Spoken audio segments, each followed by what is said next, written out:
예, 오늘 하루에 있었던 정치 뉴스 여러분들께 말씀드리고 함께 생각해보는 뉴스 인앤아웃으로부터 신율의 뉴스 정면 승부 시작할 텐데요. 오늘도 축구계의 스트라다무스 이우영 아나운서와 함께하겠습니다. 안녕하십니까? 안녕하세요, 이우영입니다. 이제 내일 박살날 수도 있어요. 몇 대 몇? 네. 1대0 하겠습니다. 네. 어제도 무실점 승리라고 말씀드렸잖아요. 네. 1대0 혹은 이겨요? 2대0. 네. 이겨요? 네. 이겨요? 네. FIFA 랭킹 요르단 몇이에요? FIFA 랭킹은 안 알아봤습니다. 근데 뭐 FIFA 랭킹이 중요한 게 아니에요. 그 중요하죠. 중요하지 86인가 그런데. 우리나라 말레이시아와 비긴 나라입니다. FIFA 랭킹은 중요하지 않습니다. 아, 그렇군요. 네. 아, 우리나라 선수들이 참 마음이 좋아요. 네. 약한 팀한테는 약하고 강한 팀한테는 강하잖아요. 강강약약이죠. 예. 네. 아니 그게 원래 마음. 네. 이게 약한 팀한테 강하면 이게 좀 안 좋은 건데. 네. 예. 뭐 근데 오늘은 좀 강해야 되는데. 그렇죠. 요르단이 꽤나 이번 대회에서 굉장히 강한 모습을 보이고 있기 때문에 강한 팀이니만큼. 일본이 이란한테 졌죠. 네. 예? 그 일본 축구팀의 주장이 한 얘기가 있어요. 네. 알아요? 엔도 와타루. 네. 네, 알아요? 무슨 얘기했는지? 무슨 말을 했을까요? 우리 일본 팀에는 네. 손흥민 선수와 같은 주장이 없었다. 야, 그 명언이네. 네. 아, 진짜 있잖아요. 이 손흥민 리더십. 나 이거는 진짜 연구해 볼 만하다고 생각해요. 아, 대한민국 정치판에 손흥민 선수의 한 200분의 1 정도의 어떤 그런 마음만 갖고 있어도 이 정도는 안 될 것 같다는 생각이 드는데 말이에요. 네. 아, 참 좀 씁쓸해요. 예. 아니 왜 한마디도 안 해요? 손흥민 선수 싫어해요? 아니요, 축구 얘기인 것 같았는데 중간에 다른 게 첨가돼서 네. 거리를 두고 있습니다. 네. 약간 당혹스럽군요. 네. 치고 빠지는 거죠. 괜찮아요. 네. 오늘 뭐 검은 옷 입고 나왔는데. 네, 그렇죠. 예, 네. 그럼요. 저도 이거 검은 거에다 회색에다가. 네, 오늘 예. 굉장히 네. 암이 다 이거죠. 예. 아, 나도 이 세타만 입으면 자꾸 저리 생각이 나가지고. 네. 아, 저기 제가 어떤 이 니트를 입었는지 궁금하시면 YTN 라디오 유튜브에서 구독해 주시고요. 신율의 뉴스 정면 승부 좋아요에 댓글 달아주시면 됩니다. 그리고 여러분이 또 궁금한 점이 있으시면 뭐 축구 얘기도 좋습니다. 이우영 아나운서가 있으니까요. 질문사항 있으시면 우물정고구사후 샵 0945로 문자 보내주시면 제가 대신 물어보겠습니다. 뭐 이우영 아나운서에 관해서 물어보고 싶은 것은 제가 더 거기에 붙여서 제가 물어볼 테니까요. 걱정하지 마시고 문자 보내주십시오. 우물정고구사후 샵 0945입니다. 짧은 문자 50원, 긴 문자 100원의 유료 문자임을 말씀을 드립니다. 참고로 이우영 아나운서는 오늘 1대0 혹은 2대0으로 이긴다고 얘기를 했는데 세상에 그렇게 1대0 혹은 2대0 축구의 상골 차이가 얼마나 큰데 그거 너무 무책임한 예언 아닙니까 그거? 무책임해도 이긴다고 하겠습니다. 네. 아니 글쎄 그러니까 1대0인지 2대0인지 구체적으로 얘기를 해줘야 될 거 아니에요? 그렇다면 2대0으로 하겠습니다. 이왕 기분 좋을 거 90분 안에 2대0. 90분 안에 2대0. 많은 분들이 또 다음날 출근하셔야 되잖아요. 우리 선수들이 출근하는 직장인들을 맞아요. 위해서라도 90분 안에 2대0으로 이겨줬으면 좋겠습니다. 지난번에 연장 들어가는데 깜깜하더라고요. 네. 야, 이 연장 끝나면 2시 반이 넘을 텐데. 네. 예. 한 3시 뭐 이러죠. 네. 그렇죠. 네. 근데 오늘은 12시부터 시작이잖아요. 그렇죠. 그러니까 연장 물론 연장 들어가면 안 되지만 네. 연장 들어가도 2시 정도면 끝나잖아요. 연장 들어간다는 생각을 안 해야 되나? 거기다가 많이 페널티킥 가면 네. 퇴퇴퇴. 아, 예. 네. 자, 오늘 어떤 얘기부터 해볼까요? 네, 특별 사면 이야기부터 한번 해보도록 예. 하겠습니다. 설 특별 사면 소식 먼저 다뤄볼 텐데요. 정부가 설 명절을 앞두고 중소기업인 소상공인, 청년, 운전업 종사자 등 서민생계형 형사범, 특별배려 수용자, 경제인, 전직 주요 공직자, 정치인 등 총 980명에 대한 특별 사면을 단행한다고 오늘 밝혔습니다. 사면은 7일, 그러니까 내일 한다고 하고요. 윤석열 정부 출범 이후에는 4번째 특사입니다. 정부는 전직 주요 공직자를 기존 사면과의 균형 등을 고려해 추가 사면하고 여야 정치인, 언론인 등을 사면 대상에 포함해 갈등은 일단락하고 국민 통합의 계기를 마련하고자 했다. 이렇게 말을 했습니다. 또 사면을 통해 활력 있는 민생 경제, 국민 통합을 위한 계기를 마련하고자 한다. 이렇게 강조를 했는데요.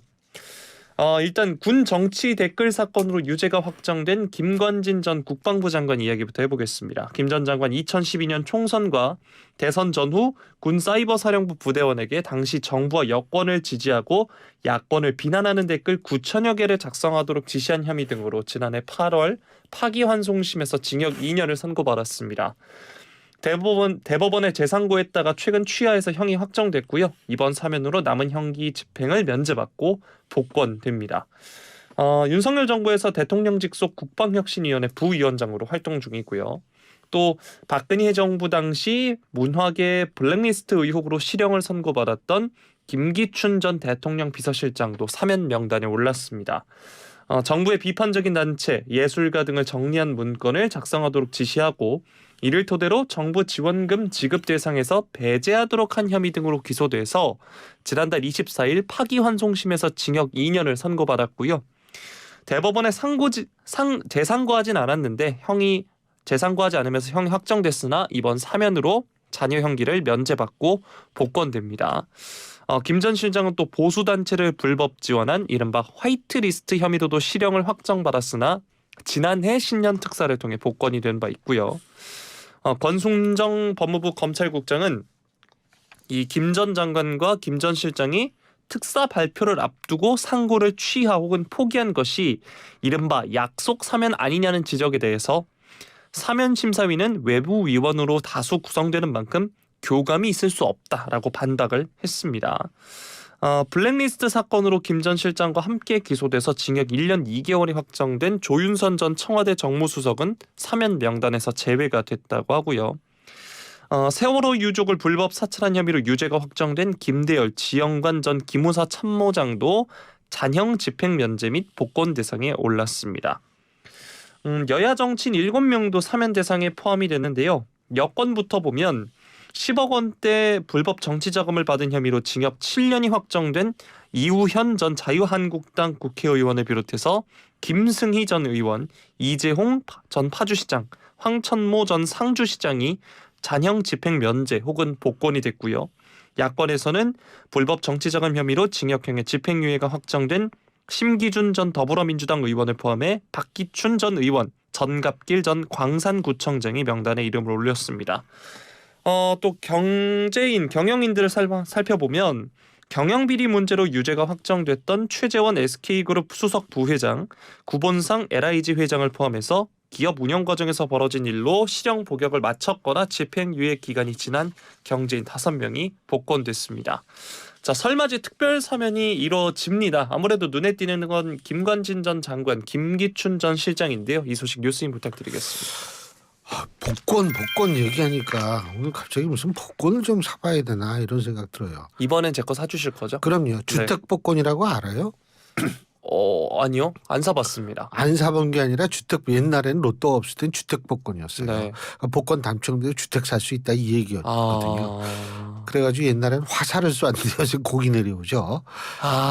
네, 생각나네요. 네. 저 어릴 때까지만 해도 있었던 것 같은데. 자꾸 그렇게 비슷하게 뭐 나이 들은 척. 이거 아닌가요, 이거? 아니 이게 아니고 이렇게 쐈어요. 이 복권은 이거 맞아. 이렇게 밑으로 딱 치는 거 이거 이렇게 쐈나? 맞아. 그랬을 거예요. 자꾸 절 너무 모른다고 하시는 거 아닌가요? 아니 어려 보여서. 근데 이 복권이 어쨌든 이분들도 복권 당첨된 거나 마찬가지죠. 네. 사면 복권 됐으니까. 근데 제가 볼 때 글쎄요. 일단은 김관진 전 장관은 사실은 이 안보 면에 있어서는 상징적인 그런 측면이 분명히 있어요. 북한이 가장 사실 비난의 강도가 높았던 사람이 바로 김관진 전 장관이었고 네. 그런 의미에서 지금과 같이 한반도의 긴장이 올라가는 상태에서는 저는 김관진 전 장관 같은 분의 어떤 역할이 필요할 수도 있다라고 정부가 판단했을 거라고 생각이 듭니다. 단지 제가 여기서 분명히 말씀드리는 것은 사면 복권이 됐다고 해서 과거의 죄가 없다라는 의미하는 것은 아니라는 거죠. 그러니까 죄는 있어요. 잘못은 했다라는 것이 그대로 남지만 활동은 해라라는 뜻이거든요. 그런 의미에서 김관진 전 장관의 어떤 활동 부분은 부분은 저는 정부로서는 상당히 필요하다라고 판단했을 가능성이 높다고 봅니다. 그리고 김기춘 전 실장 문제 같은 경우에는 저는 그렇게 생각해요. 사실 이 윤석열 대통령 입장에서 볼 때 박근혜 전 대통령을 자주 찾아가지 않습니까?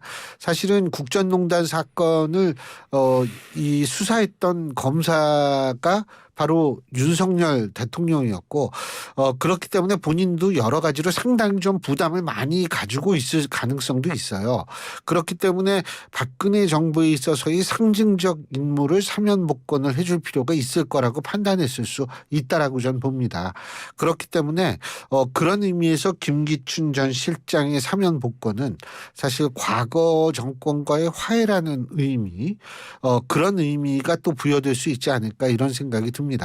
단지 이제 제가 아까도 사면 복권이 죄가 없어지는 건 아니다 이런 말씀을 드리는 이유는 요새 우리나라 정치판이 되게 재밌어요. 뭐냐면 20년 전에 음주운전한 거는 봐주고 윤창호법 이 발효 이후에 한 거는 문제가 된다. 아니 세상에 옛날에 음주운전에도 잘못이죠. 그게 20년 전이 아니라 30년 전 잘못은 지금 다 없어집니까? 그거는 아니잖아요. 그렇기 때문에 사면 복권이라는 것도 역시 과거 유죄가 없어지는 건 아니라는 거죠. 그리고 뭐 예를 들면 실형을 살고 나왔다. 그렇기 때문에 이 사람은 이제 모든 걸 할 수 있다. 할 수는 있죠. 하지만 그것은 죄값을 치른 거지 죄가 없어졌다는 의미는 아니거든요. 이런 것들 우리 정치권이 좀 생각을 했으면 좋겠다는 의미에서 제가 말씀을 드립니다. 예. 네.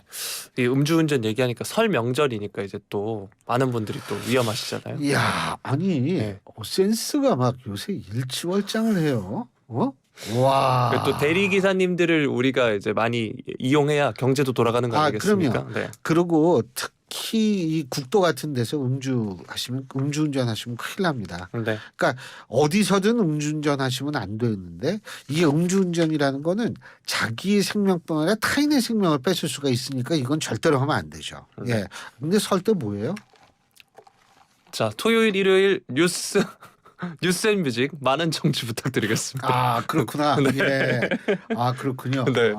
제가 금요일 날은요. 제가 본가가 서울이라서 그래서 그냥 그렇죠. 하루 정도만 식사하는 정도만 다녀오고 아, 뭐 축구하고 운동하고 나머지 우리 대한민국 방송계를 위해 가지고 그냥 네 그렇죠. 네. YTN 라디오를 위해서 우리 신동진 PD님도 설날 근무라 그러시는데 네. 예 저만 쉬는군요. 네. 예. 네. 하지만은 너무 억울할 필요 없어요. 딴 사람 쉬는 날 전 방송하는 날이 반드시 있습니다. 미리 예고를 해주면 총선 날이 그런데 네. 예, 뭐 어쨌든 네. 떡국도 많이 먹고 네. 그렇죠. 예. 감사합니다. 근데 난 진짜 설날 얘기하니까 궁금한 게 새해 복 많이 받으십시오. 우리나라는 2번씩 하거든요. 네. 근데 이것도 굉장히 힘들어요, 사실은. 예? 한 번만 하는 걸로 좀 어떻게 정부에서 법을 개정해가지고 좀 2배로 받는 거죠. 두 배, 네. 복을 2배로. 네, 그렇죠. 네. 굉장히 긍정적이고 낙천적인 이우영 아나운서였습니다. 예, 다음 소식. 네, 국민의힘에서 나온 중진 희생론 이야기 해볼 텐데요. 국민의힘 한동훈 비대위원장 오늘 기자들과 인터뷰에서 총선에서 승리하기 위해서 더 적극적으로 더 많은 사람이 헌신해야 한다라고 이야기하면서 나도 불출마하지 않았나 이렇게 이야기했습니다. 우리 당이 국민을 위해 선거에서 승리하기 위해선 선민후사와 헌신이 필요하다 이렇게 이야기하면서 정말 치열한 승부회장에 많은 실력 있는 분들, 중량감 있는 분들이 나가주시는 게 국민의힘이 국민으로부터 선택받을 수 있는 길이다라고 강조를 했는데요. 국민의힘은 지금 5선의 서병수 의원, 3선의 김태우 의원에게 각각 민주당 의원이 현역인 부산 북강서갑 여기 이제 전재수 의원이고요. 경남 양산을 김두관 의원이 있는 곳에 출마를 권고한 상황입니다. 한 위원장은 앞으로도 이렇게 험지 출마 요구가 나올 수 있냐라고 묻자 공관이 일이니까 더 말씀드리지는 않겠다라고 답을 했습니다. 서울 강남을에 윤석열 정부 초대 외교부 장관 출신 박진 의원 그리고 윤 대통령 측근인 이원모 전 대통령실 인사비서관이 경쟁하게 된 데 대해선 공천은 공정하게 이기는 공천을 할 것이다 라고 이야기했고요. 누구나 다 양지를 원하는데 신청하는 건 본인의 자유인 것이다. 당에서 공정한 기준으로 시스템 공천 그리고 이기는 설득력 있는 공천을 하기 위해서 노력하겠다라고 이야기했습니다. 자, 앞서서 전해드린 대로 국민의힘 5선 서병수 의원이 총선에서 지역구를 옮겨서 더불어민주당 전재수 의원이 현역인 부산 북강서갑에 출마할 것으로 보이는데 서 의원은 이 당의 출마 요청과 관련해서 수용해야 하지 않겠나라고 이야기를 했습니다. 지역구를 바꿔서 새롭게 도전하는 게 나한테도 좋은 기회다라고 이야기했고요. 앞서서 장동혁 사무총장이 기자들 앞에서 정치 신인이 이기기 힘든 지역에 당 중진이 가서 희생해준다면 선거에서 또 하나의 바람이 될 수 있다라고 이야기를 했습니다. 낙동강 벨트를 사수 차지하면 총선에 큰 의미가 있다고 하면서 서 의원은 부산시장을, 김 의원은 경남도지사를 했기 때문에 부산과 경남 어디에 가도 경쟁력이 있다 설명을 했습니다. 자, 북강서갑은 더불어민주당의 전재수 의원이 20대와 21대 총선에서 내리 당선된 지역구고요. 그리고 서 의원의 경우에는 서병수 의원은 부산 해운대 기장갑에서 16대부터 내리 4선 의원을 지냈고 2014년 지방선거 때는 부산시장에 당선된 바 있습니다. 2018년에는 부산시장 재선에 도전했다가 낙선을 했고 21대 총선에선 부산 진갑에 출마해서 5선에 성공한 바 있습니다. 한편 이렇게 공석이 된 부산 진갑에는 대통령실 국정기획비서관을 지낸 박성훈 전 해양수산부 차관 등이 공천 신청을 했다고 하고요. 앞서서 말씀드렸던 3선의 김태우 의원이 당의 양산을 출마 요청에 아직 결정을 못 내렸다고는 하는데 이곳은 민주당 김두관 의원이 현역인 곳입니다. 자, 국민의힘 중진들의 험지 출마 관련 소식인데요. 어제 저희가 다뤄드린 소식은 용산 대통령실 참모 출신 다수가 텃밭을 노린다 이런 소식 전해드린 바 있는데 중진의 험지 출마 어떻게 보시나요? 참 안타까운 게 하나 있는 게 우리나라 정당들이 그만큼 장기적인 안목을 가지고 있지 못하다는 거예요. 이게 아무리 훌륭한 정치인이라 하더라도 예? 능력 있는 정치인이라 하더라도 갑자기 당신 여기서 나오고 절로 가라고 얘기하면 최소한 1년의 시간을 줘야 되거든요. 두 번째, 이게 아무리 뭐 깃발만 꽂으면 당선이 되는 지역이 있다. 각 정당마다 그렇죠. 더불어민주당 호남이 그렇고 국민의힘 같은 경우에는 TK 지역이 그런데 아무리 그런 지역이라 하더라도 3선 정도 하면은요, 이거는 뭐 아무리 쉬운 지역이라도 대단한 정치력을 갖고 있는 사람이라고 인정을 해야 돼요. 그런데 어떻게 이분들을 딴 데로 돌린다? 뭐 피치 못하게 그럴 수밖에 없다면 그래야겠죠. 그런데 만약 돌리고 나서 말이에요. 그 지역에 대통령실 참모들을 갖다 공천을 시킨다. 야, 이거는 이렇게 되면 안 됩니다. 이거는 진짜 이렇게 되면 안 돼요. 왜 그러냐 하면 그렇다면은 이거는 도대체 이 공천에 대한 공정성에 대한 의문이 생길 뿐만이 아니고 선거 전반에 대한 인식이 굉장히 안 좋아집니다. 그래서 뭐 딴 데로 돌리는 것도 전 좀 문제라고 생각은 하지만 거기에 더해서 이게 빈자리를 뭐 대통령실 출신들이 간다. 이거는요. 더 큰 문제가 될 수가 있고 또 하나는 뭐냐면 대통령의 지지율이 낮다라는 걸 스스로 인정하고 불리하다는 걸 인정하는 것밖에 없어요. 싸움 잘해요. 갑자기요? 아니 저는 참 평화주의자. 그런 걸 저는 싸우는 게 싫습니다. 네. 근데요. 싸움할 때요. 상대방의 길을 딱 눌러야 되거든요. 나 약하지 않아. 나 다치지 않았어. 이렇게 보여줘야지 이게 기싸움에서 이기는 게 중요한데 이렇게 대통령실 출신들을 양지에다가 공천하거나 아니면 편한 곳에 공천을 해버리면 스스로 약하다는 것을 증명하는 꼴이 돼요. 싸움은 그렇게 하는 게 아닙니다.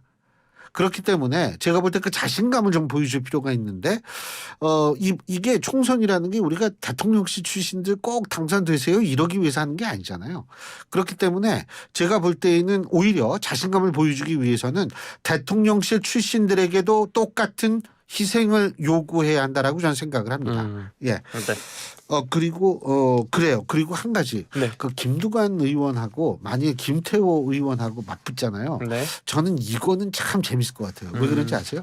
두 사람 다 경남지사 출신이거든요. 그리고 사실 김두관 의원도 이게 밑에 군수부터 시작해서 올라가신 분. 아주 입지전적인 인물인데 김태호 의원도 마찬가지로 입지전적인 인물이에요. 이 두 분의 정치력과 이게 이 내공이 정말 만만치 않은 분들이에요. 그래서 이쪽에는 전 좀 관심을 가요. 관심이 가요. 그리고 서명수 의원 뭐 또 딴 데 출마하라 그러면 물론 서명수 의원 할 거예요. 근데 21대에서도 딴 데 출마하라 그래서 한 거거든요. 근데 이번에 또 딴 데 출마하라 하기는 할 텐데 참 그분의 운명도 참 아무리 부산 시장을 했다고는 하지만 예 그런 생각이 드네요. 네. 자, 다음 소식 살펴보겠습니다. 이번엔 민주당 소식인데요. 더불어민주당 이재명 대표 어제 광주를 방문한 자리에서 비례대표 배분 방식과 관련해서 현 준연동형 유지를 당론으로 결정하고 사실상 위성정당 추진 방침을 밝혔습니다. 지역구 비례선거 대연합 구상을 내놓으면서 그 성사 여부가 지금 정치권의 관심을 모으고 있는데요. 정부 심판론에 동조하는 야권 세력을 끌어모은 민주개혁 선거 대연합을 구축한 뒤에 통합형 비례정당을 만들겠다 이런 겁니다. 다만 거대 양당에서 떨어져 나와서 제3의 길을 선언한 군소정당들은 민주당의 이 같은 행보에 부정적이어서 결국 연합 가능한 세력은 진보 좌파를 표방하는 군소정당으로 한정될 전망이라고 합니다.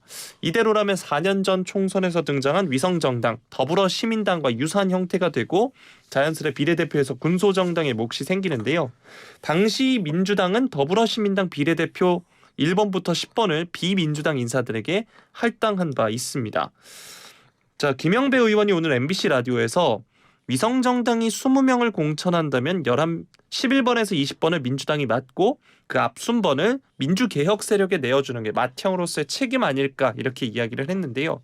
이 경우에 기본소득당, 열린민주당, 사회민주당 등으로 구성된 새진보연합은 별 이견 없이 동참할 것으로 보입니다. 특히 기본소득당 용해인 대표가 어제 이 대표의 입장 발표 후 이를 환영한다는 입장을 전했는데 용 대표의 경우는 21대 총선에서 더불어시민당 후보로 원내 입성한 이력이 있죠.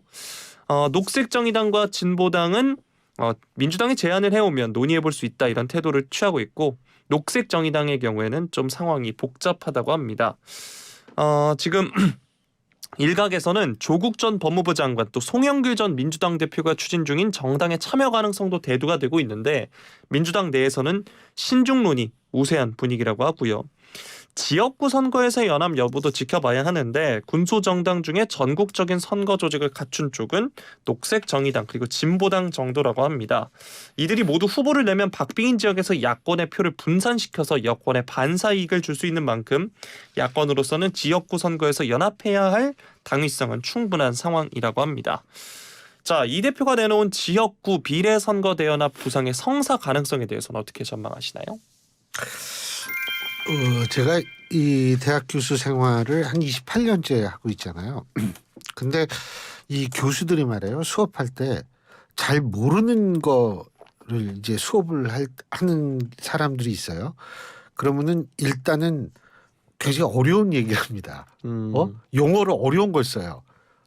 벨룸 옴니움 콘트라 옴네스 이게 뭔지 아세요? 약간 라틴어 같은 라틴어예요. 벨룸 옴니움 콘트라 옴네스라는 건 뭐냐면 만인의 만인, 그러니까 각자의 투쟁이라는 거예요. 벨룸은 투쟁이라는 뜻이거든요. 라틴어로. 예를 들면 막 이렇게 하면은 모르는 용어 쓰면 사람이 당황하잖아요. 그렇죠.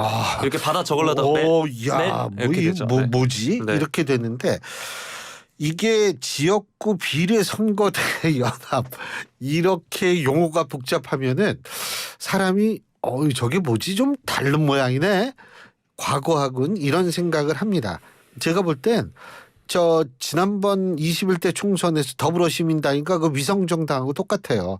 단지 유일한 차이점이 있다면 뭐냐면 지역구에서 민주당이나 혹은 진보정당 중에 진보 좌파 정당 중에 하나가 뭐 나오면은 뭐 거기에서 자신들이 결정을 해서 뭐 이 공천을 연합 공천 비슷하게 하겠다. 요게 차이인데 저는 사실 이거는 몇 개 지역구 몇 개도 안 될 것 같아요. 왜 그러냐면 이런 식으로 한다면 민주당의 공천에서 민주당의 공천 이후에 있어서의 이재명 대표의 당내 그립감이 굉장히 떨어지게 되거든요. 그렇기 때문에 제가 볼 때는 이렇게 된 건 몇 개 아닐 거라고 보고요. 또 한 가지는 뭐냐면 뭐 여러 정당과 합해가지고 한다. 예? 그러니까 이건 준위성정당이다. 그러면 위성정당과 준위성정당의 차이가 뭔지를 민주당이 설명해 줘야 돼요. 제가 아는 위성정당의 가장 중요한 특징은 뭐냐 하면 저거예요. 이쪽 그러니까 민주당이나 국민의힘이나 의원들 있지 않습니까? 이 의원들이 위성 정당으로 파견 나가는 거예요. 쉽게 얘기한다면 네. 파견 나서 왜 파견 나가야 되냐 하면 이게 순위 효과라는 게 있거든요. 높은 이 기호를 받아야죠. 높은 기호를 받기 위해서는 의원 숫자가 많아야 되니까 이거 한 절반 뚝 띄워서 이 파견을 하는 거예요. 이게 위성 정당의 가장 중요한 특징이거든요. 그럼 지금은 안 그렇겠다는 건가? 아니요, 지금도 그래요. 이재명 대표가 얘기하는 위성 정당도 지금 민주당 의원이 거기 파견 나가지 않으면 형성이 될 수가 없어요. 그리고 특히 이제 파견 대상이 될 사람들은 누구냐 하면 공천에서 떨어진 사람들, 떨어진 의원들. 예? 그러니까 선당 부사해가지고 좀 가면 나중에 우리가 또 잘 도모할 어떤 큰 뜻을 도모할 때가 있을 거야. 이런 식으로 파견하는 거. 이게 위성 정당인데 지금 그러지 않겠다. 천만에 반드시 그렇게 합니다. 이거는 제가 예언이 아니라 이건 그럴 수밖에 없어요. 그러면서 준위성 정당이다. 위성 정당과 그러고 나가지고 뭐 여러 정당과 우리는 합해서 21대 총선에 더불어시민당도 똑같아요. 그러면은 더불어시민당도 그거 위성 정당 아니라 준위성 정당이었었나요? 그거 아니거든요. 그러니까 제발 용어 가지고 좀 그러지 말았으면 좋겠어요.